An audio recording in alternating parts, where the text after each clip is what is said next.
आम सकाळु सकाळु बाहरी पड़ू भुवनेश्वर अभिमुखे। बहुत दिन पर गुलु आज भुवनेश्वर बुलिया जाऊँगी से मनटा आज भारी खुशी थी। बहुत दिन है से जाइनी आम जा बाटर ये अटकी गलु टे दहीबरा आलुदम खाइबा। एठार दहीबरा आलुदम बहुत टेस्टी और बहुत गहली भी लगी थाए। ये आपण मैंने खाइबा 15 मिनट खंडे अपेक्षा करा पड़ो। तापर आम खाई सारी पुणी थे चलू भुवनेश्वर जर्निंग रे। जेहेतु आज पागटा बहुत बढ़िया था तेणुक जर्निंगटा बहुत बढ़िया लगुला। टिके छाई टिके खरा होता एमती ना कि पूरा खरा होता पूरा छाई होता किंतु पागटा बहुत भल देता। तापर आम आसिक पहुँची गलु अपार्टमेंट रे। एबे बर्तमान आम लिफ्ट को अपेक्षा करछु।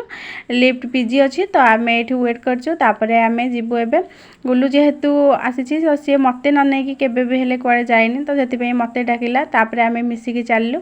तापर घरे पहुँचे जेहेतु श्री आसिक आगुआ ये रही जाइए तेणुक गुलु आसिक प्रथम आग बाड़ेला जे तू मत कहीं लुचिकी पलि आसलु।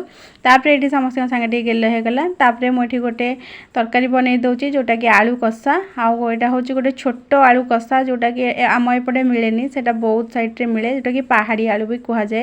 ये छोट आलू पूरा टिकटिकी बाटी साइज्र आलू ये आलू देखते ये आलू कषा बनी अच्छी। तापर आम समस्ते खाई पीकी घर को फेरी आसलु। बिना बर्थडे आज गोटे केक कटिंग है जहाँ को आसला मुझे काटिली आ समस्त खाया देली। केकटा बहुत टेस्टी थिला। समस्त खाया दे सारापर मुझे केक खाईदेली। आशा करुँच आज भिडियोटी आपण मानक बहुत भल लगी। जदि भिडियोटी भल लगी सब्सक्राइब निश्चिंत करूँ। आज रोचे जय जगन्नाथ। पुणी देखा नेक्स्ट वीडियो रे।